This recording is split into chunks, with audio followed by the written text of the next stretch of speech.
I'm Henry Cavill and I play Geralt of Rivia in Netflix' The Witcher. This is the steel sword that I wielded as Geralt throughout the series. Every good monster hunter has one. So let's get into exactly what makes a Witcher's sword. A Witcher's steel sword is intended to kill both men and monsters. Made from meteorite, which is stronger and more durable than steel, the addition of Renfri's brooch on the hilt signifies Geralt's reinforcement of his beliefs that he shouldn't get involved in the affairs of men because they always lead to his own personal pain. And Renfri's brooch, every time he draws his sword, reminds him that despite how he may be trying to achieve good, evil may be around the corner regardless. For monsters of a magical nature, that requires something a little more special. Silver, normally useless because of its malleability and how soft it is, against a monster which is magical in nature, is deadly.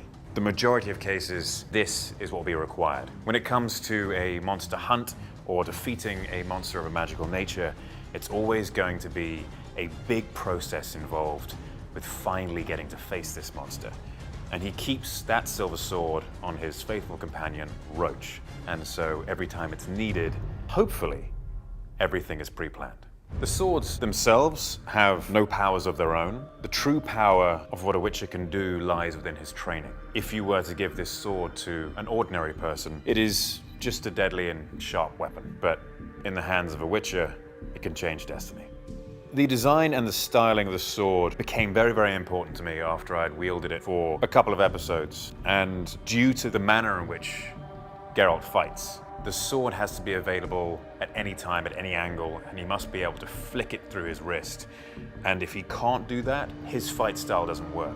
And so I asked for a redesign of the hilt here, so it was at a down angle, which would give enough space for it to pass over the wrist when I turned my wrist.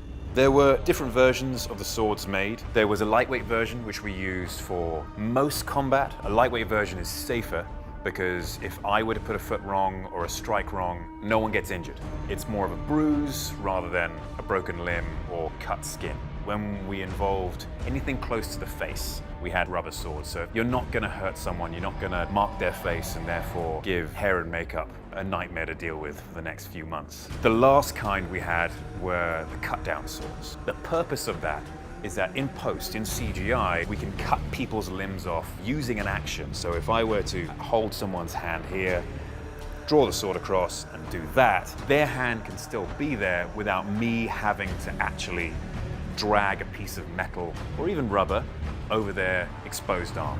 And so instead we could just fix it in post, just have the sword come through, especially in long-lasting and very exciting fight scenes. You don't want to have to break that up. You don't want to change the motion of the body. You want to keep the body flowing through to its next movement as if it was actually happening.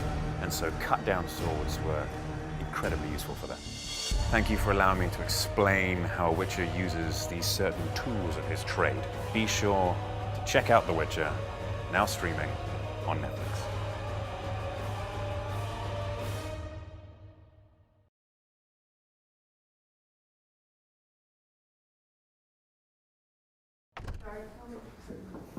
I am willing to wield this.